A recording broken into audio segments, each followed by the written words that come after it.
Allô. Quand on allume le micro, c'est mieux. Bonjour à toutes et tous.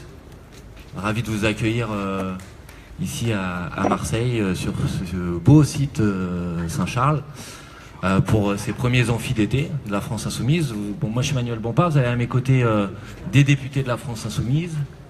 Chacun se présentera, je crois, vous pourrez aussi les interroger. Charles Girard, que vous connaissez, co-responsable du programme de la France Insoumise.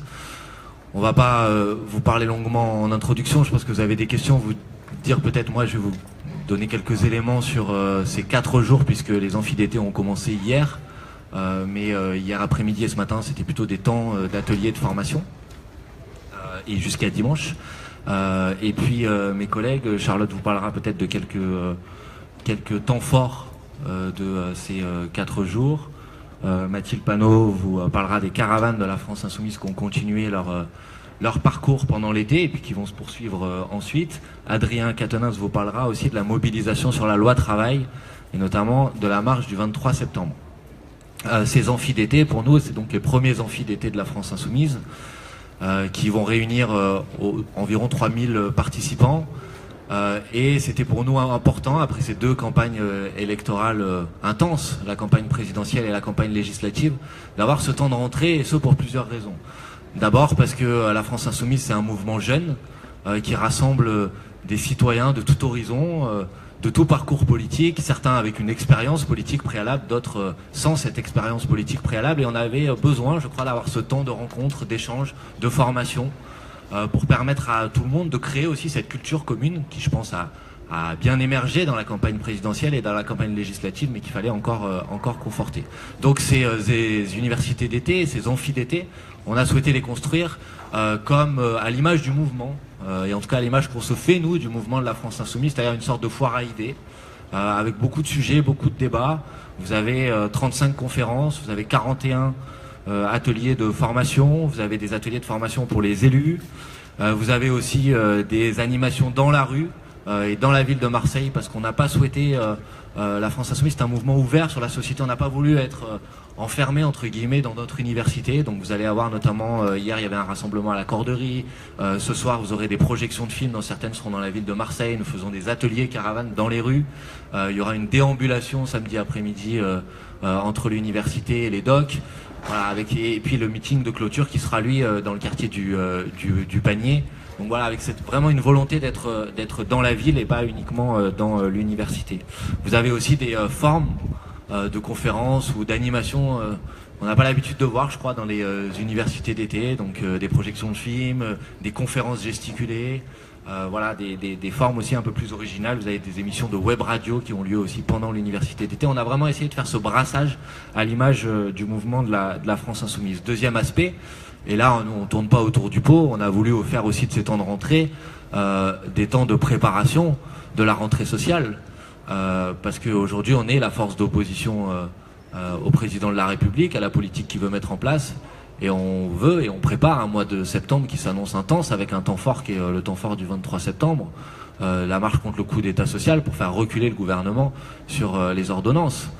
Et donc ce temps-là, c'est aussi un temps de préparation de cette rentrée sociale qui va être une rentrée importante. Vous verrez qu'il y a des conférences aussi sur les sujets de la rentrée, des conférences de formation, parce qu'il faut d'abord comprendre la réalité des projets du gouvernement, et puis des formations aussi plus pratiques pour s'organiser, pour combattre ces mauvais coups. Et puis troisième aspect qu'on a voulu aussi au cœur de ces amphis d'été, c'est que la France Insoumise c'est une première force d'opposition, on ne le conteste pas, on en est très fiers, on est conscient des responsabilités qui nous incombent, mais on ne s'en contente pas. Et on ne souhaite pas être seulement la première force d'opposition, et on souhaite aussi être première force d'alternative, une contre-société. Et donc on va travailler pendant ces 4 jours aussi à toujours renforcer notre programme, nos propositions, montrer à chaque fois qu'on combat un projet de loi proposé par le gouvernement et le président de la République, qu'on a une contre-proposition sur le code du travail, par exemple l'atelier qui est organisé sur le sujet. On a invité des conférenciers qui ont travaillé dans un groupe de recherche sur quel serait un autre code du travail. Et bien évidemment on n'est pas d'accord, puisque M. Macron a dit qu'il fallait pas, que les Français ne voulaient pas réformer le pays. Bon, d'abord, s'il n'est pas capable de réformer le pays, il peut s'en aller. Nous, on sera capable de le faire. Mais surtout, on veut montrer à chaque fois qu'on a des propositions, mais que réformer, c'est pas forcément toujours aller dans le sens des politiques qui ont été mises en place ces 20 dernières années et qui n'ont jamais apporté aucune solution. Et que nous, on a des propositions alternatives qui ont réuni déjà 7 millions d'électeurs à l'élection présidentielle, qu'on va continuer à travailler, qu'on va continuer à populariser. Et donc cette dimension-là, d'être aussi cette première force d'alternative, c'est une dimension forte pour nous et c'est pour ça qu'elle est aussi au cœur de ces amphis d'été. Voilà, quelques chiffres peut-être pour terminer et puis donner la parole à mes collègues. Vous dire que nous aurons à peu près 104 intervenants. Je pense que Charlotte vous en citera certains d'entre eux. Je vous ai dit 35 conférences, 41 ateliers de formation, 5 projections de films, 3 conférences gesticulées et l'organisation de tout cet événement, c'est environ 300 bénévoles qui se sont mobilisés pendant tout l'été pour faire en sorte d'accueillir les 3000 participants qui vont venir au cours de ces 4 jours assister à nos travaux.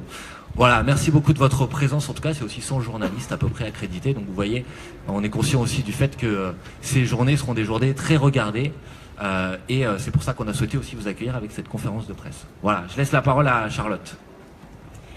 Merci Manuel. Je ne ferai voilà, je ne veux pas être très longue, je pense qu'il vaut mieux essayer de répondre à vos questions, car ce que nous faisons ici, d'une manière générale, c'est répondre. Nous sommes des responsables. Nous sommes responsables politiques et dans ces universités d'été, dans ces amphis d'été, ce qu'on fait, c'est aussi répondre à ces attentes, c'est expliquer, c'est être un lieu ouvert et de réflexion assez intense. Et ce qui est très important, c'est que la construction des amphis d'été, le programme l'indique lui-même, se situe dans une lignée, une continuité avec ce qui a été fait pendant la campagne, y compris donc sur le fond. Et donc il y a bien un rapport entre le programme L'Avenir en commun et les tables rondes, les conférences qui reprennent la plupart des thèmes qui étaient déjà présents dans l'Avenir en commun, ce qui explique bien que le programme est quelque chose qui vit encore et qui crée de l'homogénéité au sein du mouvement.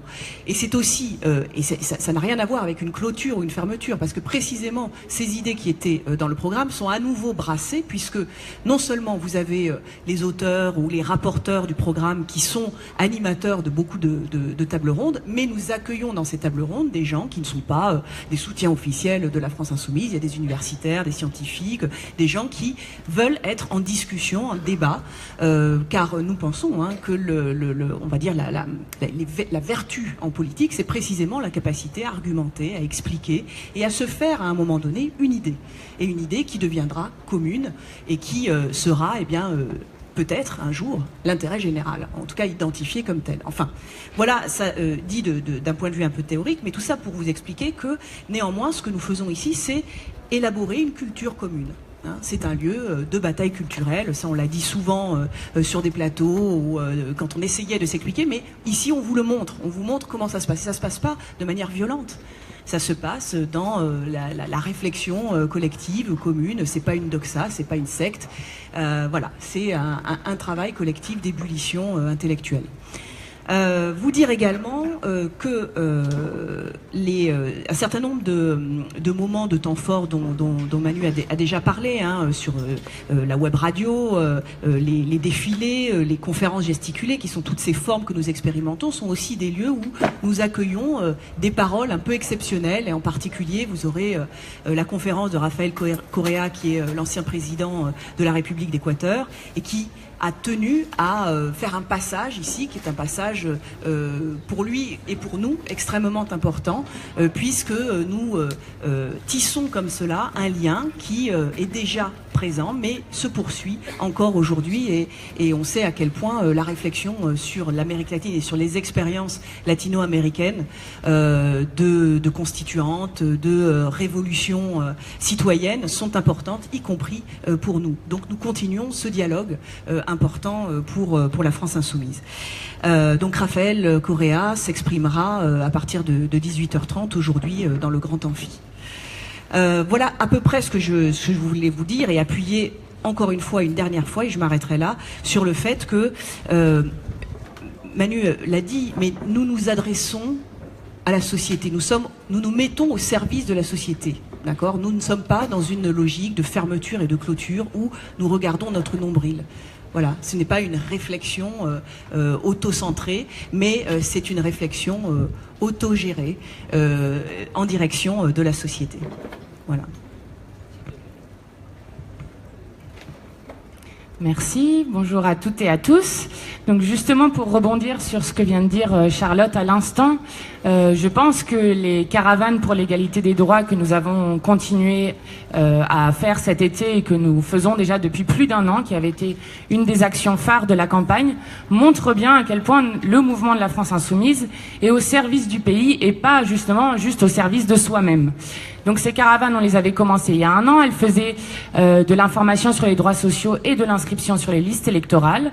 Nous les avons continuées cet été en expliquant ce qui était en train de se passer sur les ordonnances travail et en faisant aussi des simulations de droits sociaux, parce qu'on continue à affirmer que nous voulons que la France soit un pays qui considère et qui applique vraiment l'égalité des citoyens et des citoyennes entre elles. Et dans ces caravanes, ce qui ressortait beaucoup, c'était lorsque nous faisions du porte-à-porte, lorsque nous militions dans les quartiers populaires, ce qui ressortait beaucoup, c'est « mais que faites-vous là ? Les élections sont passées, que faites-vous là ?» Donc, nous, la France Insoumise, nous serons toujours là. Et Macron a essayé de faire passer ses ordonnances loi travail pendant l'été, en procédure accélérée, donc pour que ça passe complètement inaperçu et qu'il n'y ait pas de débat public sur cette question. C'est pourquoi nous allons voir les gens pour porter ce débat public. Et au moment où Macron est à 86% d'opinion défavorable, donc déjà le président le plus détesté de la Ve République, nous disons qu'il doit faire attention, car ce qu'on a tout le temps là dans les caravanes aussi, c'est ce qui revient constamment, c'est Macron le président des riches qui baisse nos APL. Et nous ne laisserons pas Macron, le président des riches, détruire la société. C'est pourquoi Emmanuel et Charlotte disaient « Nous ne voulons pas seulement être une opposition, mais nous allons continuer à construire cette contre-société ». Et c'est ce que font les caravanes. Dans les amphis d'été, nous avons fait des ateliers caravanes pour continuer cette solidarité, cette égalité des citoyens dans les quartiers populaires et partout dans le pays. Et nous ne laisserons pas détruire le Code du travail. Et nous avons mobilisé évidemment aussi pour la marche contre le coup d'État social le 23 septembre. Et je laisse Adrien peut-être enchaîner.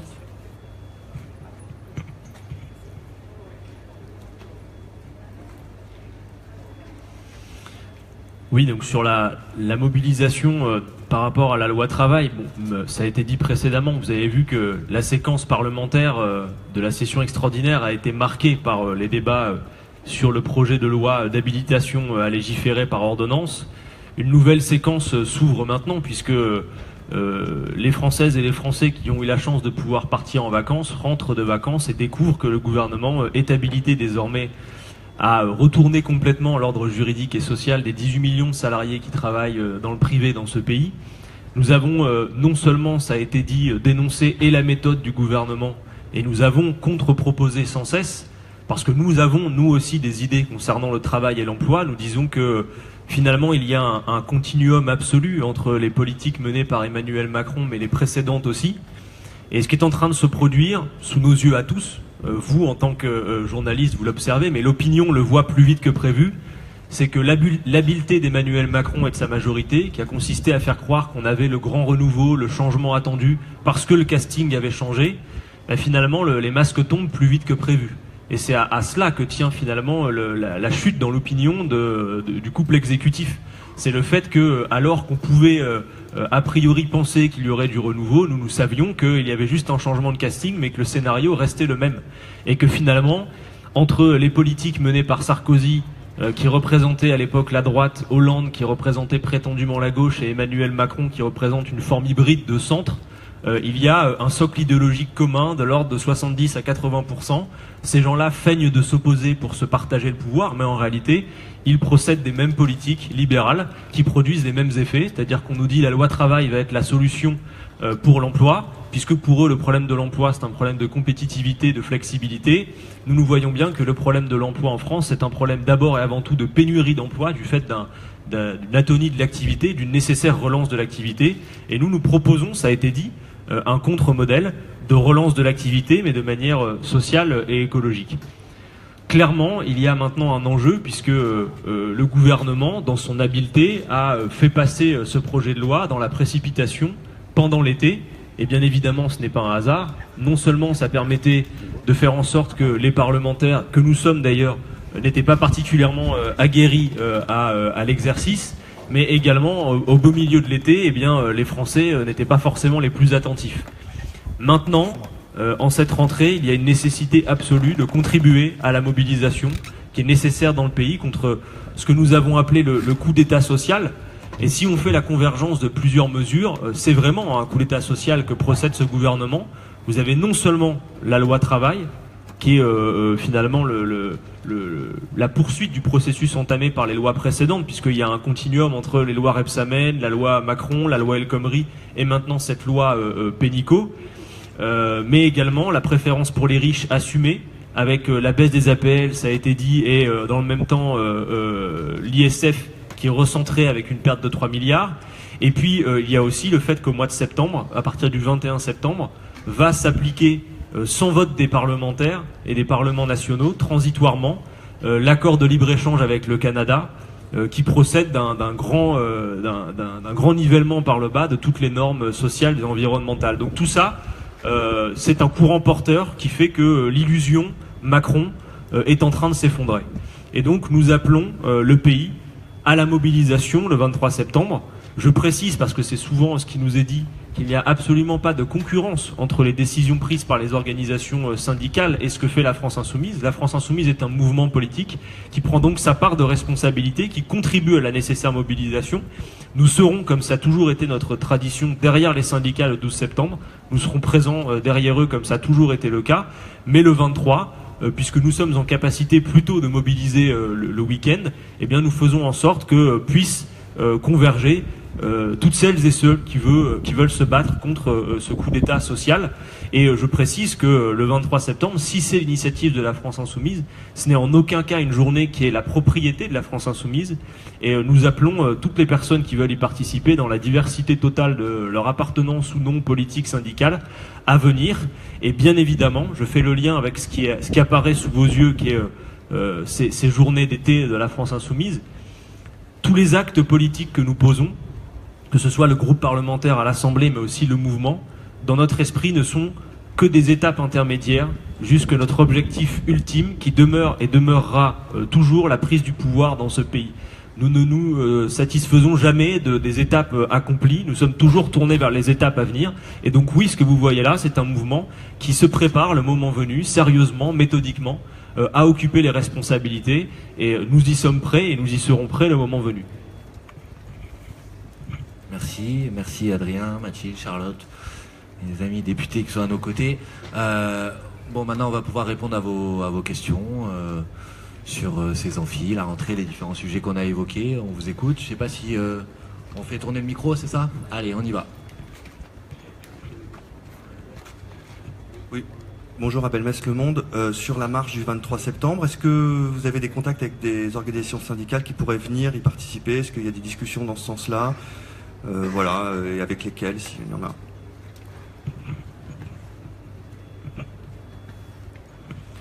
Effectivement, il y a des discussions. Nous, on discute avec tout le monde, faut le savoir. Sur des bases claires, mais on discute avec tout le monde. La marche du 23, pour l'instant, vous avez deux initiatives qui sont retenues dans la mobilisation dans la rue contre la loi travail, puisqu'il va y avoir en même temps la continuité du processus parlementaire. Le 31 août, nous connaîtrons le contenu des ordonnances. Nous avons de notre côté, pour le groupe parlementaire, déposé, vous le savez, un recours au Conseil constitutionnel avec d'autres groupes également. Nous en avons été à l'initiative. Le Conseil constitutionnel aura à donner sa réponse, à statuer, je crois, le 4 septembre. Et dans le même temps, il va y avoir, au mois de septembre, à la fin du mois de septembre, le Conseil des ministres qui va ensuite transmettre les ordonnances pour ratification à l'Assemblée. Donc, les syndicats appellent pour leur part au 12 septembre, nous appelons au 23, mais force est de constater qu'il y aura a priori d'autres initiatives également, et les organisations syndicales se tiennent prêtes d'ailleurs à d'autres journées, puisqu'il y aura besoin d'une mobilisation plurielle. Donc oui, nous avons créé les conditions de la discussion, et nous sommes tout à fait ouverts à faire des ponts sans cesse avec toute organisation pour créer les conditions de la plus ample mobilisation possible. Merci. D'autres questions? Si vous êtes un peu loin et que vous parlez assez fort, on devrait vous entendre, ce sera plus facile. Allez-y, monsieur, là-bas. Masson pour Gomet, vous pensez vraiment pouvoir faire reculer le gouvernement sur les ordonnances, comme vous l'avez dit?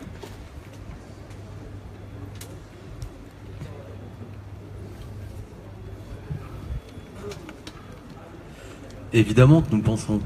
D'ailleurs, le gouvernement est minoritaire dans la société. Il faudrait ne pas le voir et ne pas parler aux Français. Ce gouvernement n'a pas une base sociale majoritaire. Tout le démontre. Même les études d'opinion auxquelles nous on est plutôt critiques pour les croire.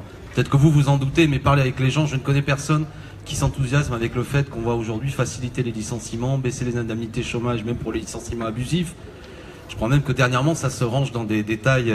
Les 26 000 euros utilisés par le président de la République pour 3 mois de maquillage choquent beaucoup de Français à l'heure où on leur demande chaque mois, notamment pour 6,8 millions d'entre eux les plus modestes, de rendre 5 euros à l'heure où ça a été dit, 3 milliards vont être rendus aux plus riches. Donc oui, nous considérons que ce gouvernement n'est pas majoritaire dans le pays. Il reste à nous, après la France Insoumise, d'être la force populaire majoritaire qui permet qu'il y ait une expression politique de tout cela, consciente. Politique, j'entends bien, qui est aussi une façon de répondre à la question précédente de M. Mest. Les organisations syndicales appellent les salariés en journée à faire une journée de grève. Nous appelons un rassemblement d'ordre politique qui ne s'adresse pas seulement aux salariés et qui s'adresse à l'ensemble de la population, même ceux qui sont étudiants, lycéens, retraités, que sais-je encore. Tout ça se complète. Mais effectivement, nous avons une confirmation, c'est notre conviction, que ce sont nos idées qui sont majoritaires dans la société. Celle de la volonté aujourd'hui de plus de justice sociale, celle d'une réponse écologique à la crise du modèle productiviste, celle du partage des richesses. Voilà, nous travaillons pour faire en sorte demain de diriger ce pays. Nous ne sommes pas là pour un témoignage, nous ne sommes pas là pour, je ne sais trop quoi, lancer un baroud d'honneur contre la réforme qui est en place, mais nous sommes persuadés que c'est nous qui sommes majoritaires quand nous voulons organiser ce refus-là. Et je pense même d'ailleurs que ce soit les députés de la République En Marche ou cette structure politique elle-même n'est pas prête à ce choc social. Et que si les Français se mobilisent, ce gouvernement se retrouvera en situation de grande faiblesse. Et ce sera la démonstration aussi, là encore, du caractère extrêmement affaibli, en vérité, de ce pouvoir qui n'a d'arrogance que ce que les institutions de la Ve République leur donnent. Et nous en avons eu confirmation, 1000 détails pour vous en dire, y compris des députés eux-mêmes de la République En Marche. Quand nous discutons avec eux, quand nous prenons le temps, à l'occasion, entre deux sessions parlementaires, ou du moins durant les pauses, sont des gens qui, bien souvent, sont arrivés dans une situation d'élection, mais ne sont pas prêts aujourd'hui, ne comprennent même pas, ou de bonne foi vous disent que non, c'est pas ça qu'on fait. Donc, manifestement, je crois, ne sont pas en situation d'assumer face à la population la régression sociale qu'ils vont mettre en œuvre. Donc nous travaillons à ça, et nous avons raison de travailler à ça, et il serait curieux que nous ne considérions pas que nous menons un combat afin d'être majoritaires. D'autres questions?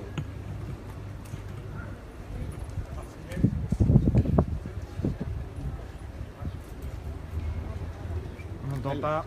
Vous parlez un petit peu plus fort.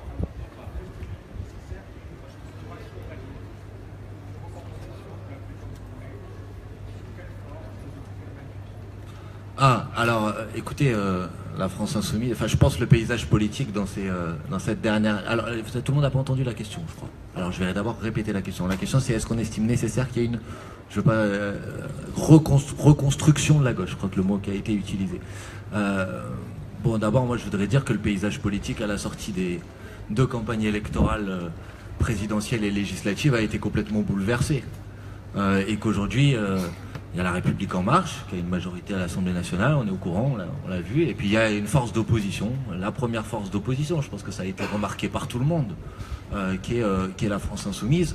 Pas uniquement parce que la question d'être la première force d'opposition n'est pas une question numérique, par ailleurs, il y a une question du positionnement politique par rapport au projet présidentiel.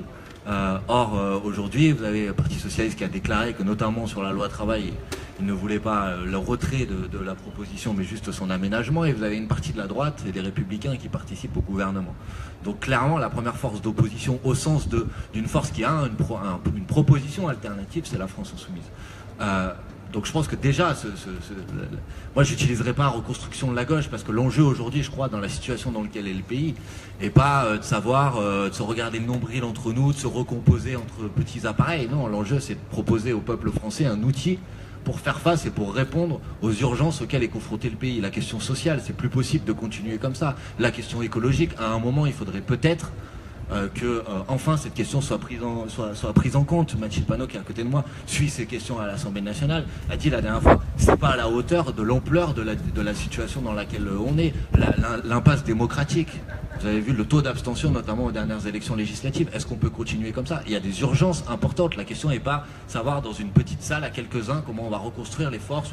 Non, la question est de savoir comment la France insoumise, ce grand mouvement qui a été constitué dans l'élection présidentielle, dans l'élection législative, continue et est l'outil que le peuple français s'empare, dont le peuple français s'empare pour répondre enfin à ces questions. Voilà quel est notre état d'esprit. Donc on est plutôt dans cette idée de... Et après, il faut le dire, nous on est sans sectarisme. La France insoumise, c'est un mouvement qui est ouvert à tout le monde. Ça a déjà été le cas dans l'élection présidentielle, dans l'élection législative. On continue, on tend la main à tous ceux qui veulent venir travailler avec nous. On est prêt, y compris sur certains sujets, ça a été fait à l'Assemblée par mes collègues députés, de travailler avec d'autres groupes, même si on n'est pas d'accord sur tout, sur tel combat, de faire des additions ponctuelles. Voilà, on est prêt à faire ça, il n'y a pas de problème. Mais après, par contre, pas pour nous regarder entre nous, voilà, pour répondre aux problèmes auxquels est confronté le pays. Oui, Amélie. À quel niveau vous fixez la réussite du mouvement du 23 septembre? Qu'est-ce qui vous permettrait de dire que c'est une réussite, notamment pourquoi pas en termes de nombre? Peut-être que certains d'entre vous tablent sur 100 000 personnes, ou quel profil aussi de manifestants vous espérez? Et Jean-Luc Mélenchon, sur son blog le 6 août, a lui-même dit que cette journée était un test global, la capacité de vérifier si vous êtes de vrais déclencheurs en cette rentrée. Et si vous ne réussissez pas à mobiliser, quel signal ce sera pour vous? Est-ce que ça voudra dire que vous aurez échoué en cette rentrée?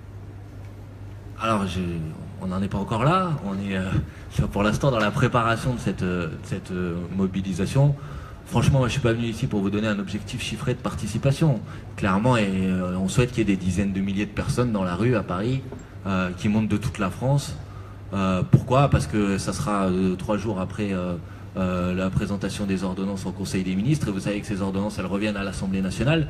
Donc il ne s'agit pas de dire on joue pas. C'est pour ça, c'est à répondre à la deuxième partie de vos questions. On ne joue pas jackpot sur cette journée. Ça va être le début de quelque chose. Mais par contre, on dit à ce moment-là, et là on n'a pas peur de le dire, ça va être un test national. Et on n'y va pas, on y va direct. Et on se cache pas et on tourne pas autour du pot. Donc oui, on souhaite faire de cette journée une grande mobilisation avec des dizaines, peut-être plus de 100 000 personnes qui se réunissent à Paris, qui font, qui sont nombreux, qui sont déterminés, mais pas pour faire un barreau d'honneur, non, parce qu'on veut faire reculer le gouvernement et on pense que c'est possible. Ça a été bien dit par Alexis Corbière tout à l'heure. Alors après, si on n'y arrive pas, on verra. Mais pour l'instant, je vous propose qu'on examine la situation à laquelle on y arrive, parce que je pense que ça redéfinira pas mal l'actualité politique des prochains mois. Oui, je me permets d'ajouter quelque chose. Vous dire qu'effectivement, on ne joue pas tout sur le 23, bien entendu que non. Hein. Là, vous voyez bien qu'on fonctionne de manière, on va dire, multifocale, avec des formes d'intervention différentes. Les amphidétés en font partie, la mobilisation du 23 en fait partie, et ce que nous avons fait pendant la campagne aussi en fait partie. Et nous avons de quoi, des raisons de penser que la mobilisation sera importante. Parce qu'aujourd'hui, et je parle juste, ne serait-ce que de ça, mais les opinions favorables aujourd'hui pour le président de la République sont catastrophiquement basses. D'accord ? Il est en train de se faire hollandiser. Hein. Et donc, il nous semble que ceci, finalement, fournit un contexte très favorable et surtout des indicateurs de ce que la direction prise par ce gouvernement est mauvaise, en tout cas, n'est pas appréciée par la majorité du peuple. Moi, je voulais juste ajouter, Manu l'a dit, mais la France insoumise, en toutes circonstances, n'a pas vocation à se regarder le nombril. L'expression me va tout à fait. Et la mobilisation du 23 septembre n'est pas l'occasion pour la France insoumise de se compter. Si la France insoumise avait voulu se compter, ce que vous avez sous vos yeux déjà, avec les amphidétés, montre que la démonstration de force, elle y est. Donc ça ne nous intéresse pas. Encore une fois, on n'est pas tourné vers nous-mêmes. On essaye d'être en permanence des déclencheurs dans le pays et d'être au service du peuple qui veut se mobiliser contre ce coup de force social. Donc le 23 septembre, déjà pour nous, c'est une réponse en tant que mouvement politique qui consiste à permettre que toutes celles et ceux qui veulent se mobiliser puissent le faire. Et on l'a dit, c'est pas une journée qui appartient à la France Insoumise. Le fait déjà d'organiser les conditions d'une mobilisation, alors que le gouvernement, lui, s'est appliqué méthodiquement à organiser les conditions que la mobilisation ne puisse avoir lieu en choisissant de passer cette loi au beau milieu de l'été, montre déjà notre capacité à répondre. Nous n'avons pas attendu trop longtemps pour inviter à la mobilisation du 23. Ça a été fait très rapidement. Le gouvernement, lui, essaye de s'appliquer à faire en sorte de mettre tout ça sous le tapis. Et ben nous, notre rôle, c'est aussi de faire en sorte de lever le tapis pour montrer ce qu'il y a en dessous, de la même manière qu'on essaye d'accélérer cette tombée de masque que j'évoquais, qui fait que l'illusion apparaît au grand jour et aide le peuple à prendre conscience et à pouvoir se mobiliser. C'est l'objectif du 23. Donc le fait déjà d'avoir une initiative et de faire en sorte que plusieurs milliers de personnes puissent se saisir de l'enjeu, c'est déjà en soi et ce sera déjà un succès. Après, nous, on va continuer, comme ça a toujours été fait, à organiser les conditions de la plus ample mobilisation. Vous allez avoir bientôt l'organisation de bus, comme nous avons déjà su le faire, de manière à permettre à celles et ceux qui le veulent de venir. Voilà déjà un objectif, ce sera déjà une réussite si ça fonctionne. Est-ce qu'il y a d'autres questions? Michel Guéraud du mensuel Le Rallye, journal d'enquête et de satire régional.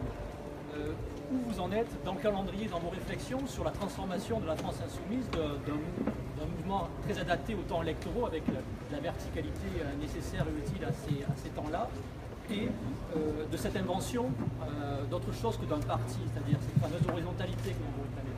Il y a des débats là-dessus pendant l'université d'été. Est-ce qu'il y a un calendrier qui va... Oui, alors vous avez raison de poser la question. Effectivement, ces amphis d'été sont une première occasion de discuter de tout ça, et on a un calendrier avec notamment une première convention nationale de la France Insoumise. Bon, pour l'instant on a fixé au mois d'octobre, on va voir si on maintient au mois d'octobre en fonction un peu des débats de ce week-end aussi, voir s'il y a peut-être un besoin de prendre du temps aussi, on va discuter de tout ça ensemble, mais en tout cas on a initié dans la préparation de cette convention ce qu'on a appelé une boîte à idées, c'est-à-dire l'idée que tous les signataires, tous les membres de la France Insoumise sont les bienvenus pour faire des propositions autour de 4 sujets. Un premier sujet sur quelle campagne, c'est-à-dire la France Insoumise pour faire quoi, pour se mobiliser sur quelle thématique, sur quel sujet. Un deuxième sujet autour de quelle méthode d'action. La France Insoumise se veut un mouvement qui ne fait pas uniquement du militantisme au sens traditionnel du terme. Donc quelles sont les méthodes d'action. Troisième axe de cette boîte à idées, plus interne sans doute, mais c'est autour de quels outils. La France Insoumise est quand même un mouvement, je crois que ça a été le premier mouvement politique de ce pays à s'organiser autour d'une plateforme internet qui permet à chacun de devenir très vite acteur du mouvement, et cette plateforme elle joue en fait les fonctions traditionnelles qui étaient les fonctions d'une organisation politique traditionnelle, se rencontrer, commander du matériel, financer. Donc on va continuer cette réflexion autour de quels outils, quelle évolution de cette plateforme, etc.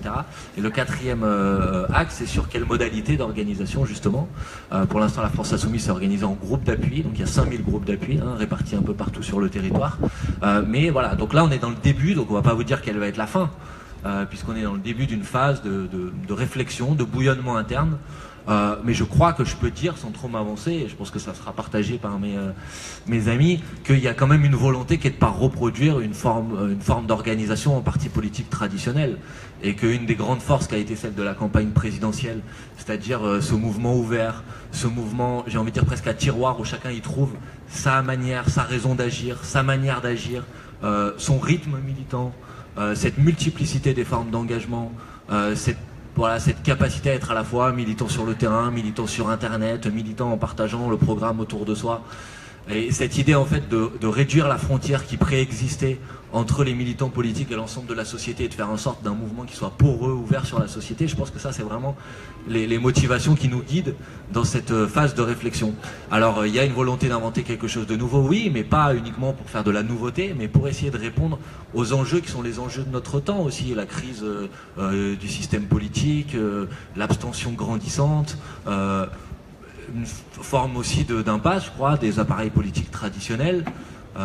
Donc voilà, il y a vraiment cette idée de ne pas inventer quelque chose de nouveau pour faire de la nouveauté, mais vraiment pour essayer de répondre, et toujours dans cet objectif qui est d'avoir un outil qui soit le plus efficace pour le peuple français dans dans ces revendications, ces mobilisations. Vous verrez qu'au cours de ces quelques journées, il y a aussi des thèmes qu'on défriche un peu. On y avait commencé à y réfléchir, mais on continue, notamment tout ce qui est autour des méthodes d'auto-organisation, c'est-à-dire l'idée comment la France insoumise est un mouvement qui vient en appui des revendications populaires, pas comme un prestataire de services qui va apporter des choses dans les quartiers, etc., mais plutôt comme un outil, un mouvement qui vient aider à impulser, permettre aux gens de s'organiser, de s'auto-organiser à l'échelle des quartiers, dans les luttes urbaines, par exemple ici à Marseille, il y a quelques exemples. Il y aura notamment un atelier demain sur le sujet.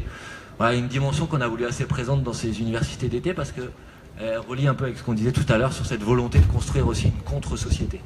Voilà, je ne sais pas si ça répond à votre question, mais voilà un peu notre état d'esprit dans la préparation de ces prochains moments. Mais je ne sais pas si certains de nos amis veulent compléter. Ça va? Alors d'autres questions? Oui.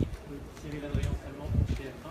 Pour prolonger la question d'Amélie Kerouer, est-ce que vous ne craignez pas un risque de faible mobilisation contre la réforme totale, puisque c'est la rentrée, puisque l'année politique a déjà été très riche, on est encore au début de ce quinquennat où les Français peut-être dans une forme de popularité vis-à-vis du président, mais ne seraient pas encore prêts à passer à l'acte.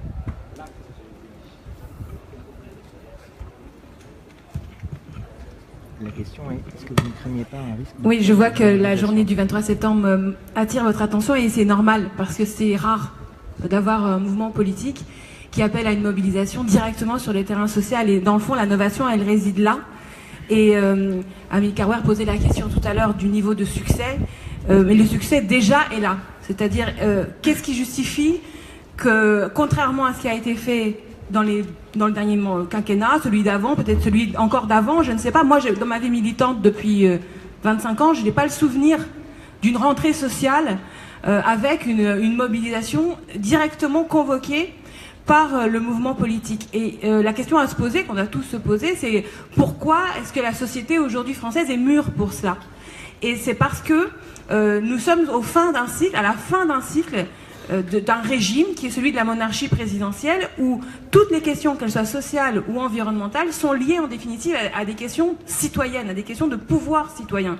Donc c'est ça qui est le succès. Le succès, il est dans le fait d'avoir déjà compris cela, c'est-à-dire qu'on ne peut pas mettre des catégories où, quand il s'agit d'écologie, je vais manifester seulement avec mon association écologiste ou locale, ou sur mon terrain, par exemple, sur la question des constructions inutiles, etc., des projets inutiles. Quand c'est social, je vais avec mon syndicat. Non, à tout moment, je suis convoquée dans ma qualité de citoyen pour contester le fait que, dans le fond, je ne suis pas souverain en 5e République. Qu'en 5e République, il y a un problème, c'est que vous avez 10 personnes qui peuvent modifier 200 pages du Code du travail au cœur du mois d'août, alors que le Parlement, lui, a été saisi en toute vitesse d'un mécanisme de délégation de son propre pouvoir par l'habilitation à procéder par ordonnance, et alors que le cœur du contenu de la réforme du Code du travail n'a pas été délibéré en détail pendant l'élection présidentielle et pendant la campagne, alors que c'est le rôle d'une campagne présidentielle de mettre les choses en délibération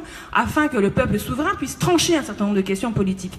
Donc le succès du 23 septembre, il est là. Il est déjà historique, parce que nous convoquons chaque personne non seulement dans sa qualité de salarié, comme l'a dit Adrien Quatennens, les 18 millions de salariés, mais aussi dans leur qualité de citoyens, et nous disons, venez revendiquer votre dignité civique. Voilà, ce n'est pas normal que 10 personnes refassent 200 pages du Code du travail.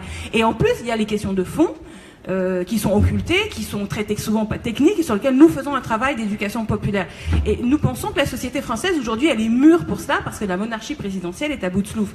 C'est vrai, c'est un début de la mobilisation, parce que évidemment, le niveau d'information n'a pas rayonné largement. Je le disais, il n'a pas rayonné pendant la présidentielle, il n'a pas encore rayonné du point de vue du gouvernement.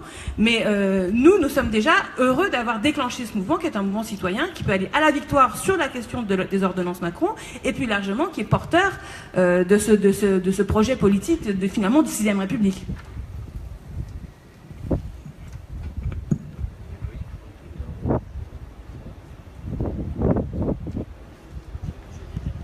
Non, très rapidement, c'est C'est sympathique de s'inquiéter pour notre mobilisation du 23, on vous remercie. Mais elle va pas tomber du ciel cette journée, c'est-à-dire que on n'espère pas par un truc divin qu'il va y avoir des milliers de personnes et des dizaines de milliers de personnes dans la rue. C'est-à-dire qu'on travaille. Tout ce qui a été fait à l'Assemblée avec les amendements, avec le fait qu'on parle, parce que je pense que vous avez vu que dans le groupe de la France Insoumise, on a la chance d'avoir un soutien populaire assez fort. Et quand on parle dans l'Assemblée, on ne parle pas seulement à l'Assemblée. On explique, les gens suivent, les gens expliquent à leurs voisins, à leurs collègues de boulot, à leur famille. Et tout le porte-à-porte qu'on fait dans les caravanes, dans les groupes d'appui, quand Manuel parlait des 5000 groupes d'appui, on travaille à expliquer. Et ce qui revient souvent, c'est que quand on dit, en fait, c'est ça qui est en train de se passer, c'est ça qui est en train d'être préparé, c'est la fin du CDI, enfin c'est tout ce qu'on dit autour de ça, les gens se sentent floués en fait. Ils disent, mais dans les caravanes, il fallait voir les gens qui ont voté Macron et qui viennent déjà nous voir en nous disant déjà vous êtes là alors que la personne que j'ai élue, elle n'est plus là. Et on se rend compte qu'on s'est fait tromper. Parce qu'en fait, Macron prend un peu les gens pour des bêtes. C'est-à-dire qu'il a décidé qu'il enrobait tout. On en parle souvent de la novlangue Macron, mais c'est vrai. C'est-à-dire qu'il a décidé qu'en disant qu'on allait libérer le travail, etc., finalement, les gens n'allaient pas comprendre. Nous, on fait le pari de l'intelligence des gens. On va continuer à expliquer. C'est toute la campagne instructive qui a été faite pendant les présidentielles et qui continue. Et on dit, les gens ne sont pas bêtes et ils voient, en fait, que c'est un gouvernement qui favorise les riches et qui va encore appauvrir les 9 millions de pauvres et ceux qui vont encore tomber dans la pauvreté, malheureusement. Voilà. Une dernière chose que je voulais dire, et après peut-être une autre question. Vous avez raison pour autant sur les difficultés de se mobiliser. C'est difficile aujourd'hui quand vous avez une journée de grève, par exemple, comme le 12. À la rentrée, le mois de septembre, il est difficile. Les situations sociales aujourd'hui des salariés dans ce pays sont complexes. On est conscient de ça. Et on n'est pas en train de vous dire c'est facile, il suffit d'appuyer sur un bouton. Mais là, c'est le gouvernement qui a une responsabilité particulière. C'est qu'aujourd'hui, pour que les citoyens puissent s'exprimer, puissent avoir leur mot à dire autour de cette réforme du Code du travail, ils n'ont qu'une seule solution, c'est de faire ce type de sacrifice. Parce que si le président de la République, il est si autant sûr de lui, du soutien populaire, il pense que son programme est majoritaire, mais par exemple sur un sujet comme celui-là d'une telle importance, qu'il fasse un référendum, qui demande l'avis au peuple français. Aujourd'hui, il ne le fait pas. Même les députés ne peuvent pas s'exprimer autrement que pour ou contre les ordonnances. Donc oui, on est conscient de ces difficultés-là, mais c'est le gouvernement qui va obliger les salariés à faire encore davantage de sacrifices, et les citoyens dans leur ensemble d'ailleurs, à faire davantage de sacrifices encore dans une mois de rentrée, un mois de septembre qui va être difficile. Il y a des problèmes de rentrée scolaire, il y a des problèmes de cantine, d'augmentation des frais à la cantine. La situation sociale, elle est difficile dans ce pays. Je ne crois pas que ça soit une très bonne idée de bouleverser 100 ans d'ordre social, comme ça, en catimini pendant l'été, dans une telle situation sociale. Donc oui, c'est difficile. Mais nous, on va y travailler, ça a été bien dit par Mathilde sur des arguments. Mais je crois que le gouvernement devrait revenir un petit peu à quelque chose de plus responsable. D'autres questions? Mathieu Dejean pour Les Inrecuptibles. Je voulais savoir, donc, dans cette nouvelle phase de pérennisation du mouvement La France Insoumise, quel va être le rôle de l'avenir du parti de gauche? Est-ce que vous avez des discussions sur ce thème? Est-ce que ça vous semble être un outil toujours aussi pertinent qu'avant la présidentielle? Et ceux qui en sont membres parmi vous, vers quelle direction vous orientez? Oui, alors bon, là, il y a certaines personnes autour de la table sont membres du PG, d'autres ne le sont pas. La majorité ne sont pas d'ailleurs. Donc je pense que cette question-là, il faudra la poser plutôt à la direction nationale du parti de gauche, qui est la plus à même de répondre à votre question. Ce que nous, on peut vous dire, en tant que représentants du mouvement, c'est que dans le mouvement, il y a des espaces, et il y a notamment un espace qui s'appelle l'espace politique, qui réunit des représentants des différentes organisations politiques, et que le parti de gauche décidera bien comme il le souhaite de son avenir, de son futur, de sa manière de s'organiser. Ce que je peux vous dire, c'est qu'il n'y a pas de problème pour la France Insoumise qu'on soit également membre d'une organisation politique. On l'a toujours dit depuis le début. Ça me permet de rebondir sur la question qui était posée tout à l'heure. Nous, on dit à tous ceux qui sont intéressés au moment de la France Insoumise, on ne leur dit pas déchirer la carte de votre organisation politique. On leur dit vous êtes les bienvenus, il n'y a pas de problème. Donc le parti de gauche, il décidera de son calendrier, de sa manière d'avancer, et ça c'est à ses dirigeants et à ses responsables qu'il faut poser la question. En tout cas, du point de vue de la France Insoumise, il y a cet espace-là, parce qu'il y a des groupes politiques qui existent au sein de la France Insoumise, qui sont les bienvenus, qui ont un espace pour échanger, un espace de conseil, un espace de réflexion. Cet espace, il continuera à exister. Donc il y aura besoin de ce type d'espace, il y en aura d'autres, il y a un espace des syndicalistes, il y aura peut-être d'autres espaces qui seront créés, ça dans le travail qu'on est en train de mener, la réflexion qu'on est en train de mener sur l'organisation du mouvement, que tout ça va se décider. Mais je ne peux pas vous répondre plus précisément ici autour de la table, je pense que personne ne pourra le faire et je vous invite à poser ces questions directement aux responsables du parti de gauche. Voilà. D'autres questions? Oui. Est-ce que vous voulez le micro? Il y a un micro qui tourne si vous voulez. Sauf si vous avez une voix qui porte.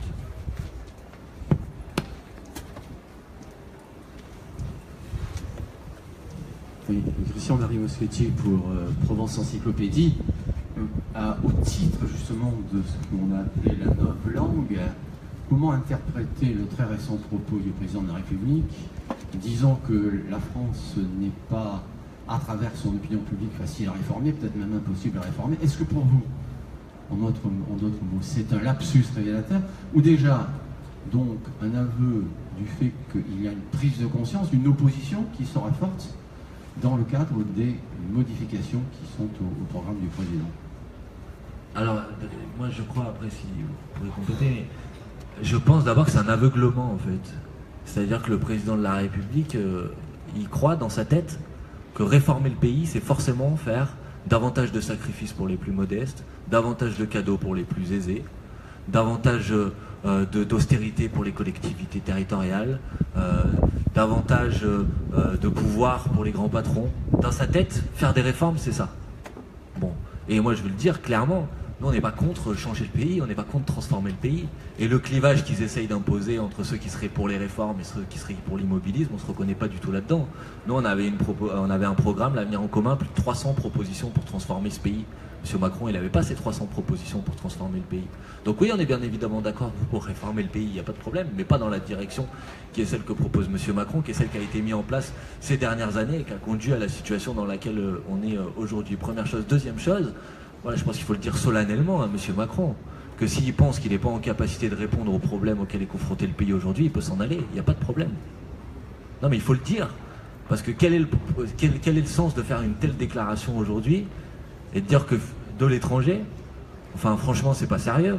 Le pays il a des problèmes urgents, il faut les résoudre. Pas commencer à dire aux Français qu'ils sont pas responsables, je ne sais pas. Enfin voilà, donc, je le dis assez clairement, je crois que c'est clair. Si M. Macron ne se sent pas capable de transformer le pays, il peut s'en aller. Et il y en a d'autres qui ont des propositions claires, précises, pour essayer de répondre enfin aux problèmes auxquels est confronté le pays. Moi, ce que je voudrais ajouter aussi par rapport à votre question, c'est que le principal problème que rencontre Emmanuel Macron, et il le rencontre vraisemblablement plus tôt qu'il ne l'avait prévu, c'est que les recettes qu'il se propose d'appliquer pour le pays, si on prend l'exemple de la loi travail, mais il y en aurait d'autres, c'est-à-dire que ce qui motive ce type de réforme, c'est de dire il faut lutter contre le chômage, et pour eux, le problème de l'emploi en France, c'est un problème de coût du travail, prétendument, et de manque de compétitivité. Il y a plusieurs impasses et plusieurs angles morts dans cette réflexion. C'est que d'abord, la France, vraisemblablement, et d'ailleurs on peut s'en réjouir, ne sera jamais compétitive face à certains pays, et notamment les pays qui sont les plus à l'Est. Et si l'idée c'est de courir toujours derrière plus de compétitivité à ce prix-là, je ne pense pas que ce soit un projet porteur pour le pays. Mais si vous voulez, les gouvernements précédents nous ont déjà vendu le fait que c'était ce type de réforme qu'il fallait appliquer pour redresser le pays, sauf que vous comme nous attendons toujours de vérifier que leurs recettes produisent les effets qu'ils nous annoncent. Donc c'est-à-dire qu'à un moment donné, on a beau, encore une fois, toujours changer les costumes, si on ne renouvelle pas en profondeur la trajectoire, ça ne peut pas fonctionner. Et là, Emmanuel Macron, eh bien, finalement, on s'aperçoit que le maquillage, même s'il en met beaucoup et que ça coûte très cher, ne suffit pas à masquer ce qu'il y a derrière. Donc il y a une impasse qui apparaît plus vite que prévu. Et nous sommes là en plus pour dire non seulement ces recettes ne fonctionnent pas, c'est finalement voilà, la saignée qu'on vous propose sans cesse, comme Molière l'écrivait très bien. Et nous sommes là pour dire non seulement les recettes que vous proposez ne fonctionnent pas, ne répondent pas aux urgences qui sont celles du pays, mais nous avons des contre-propositions.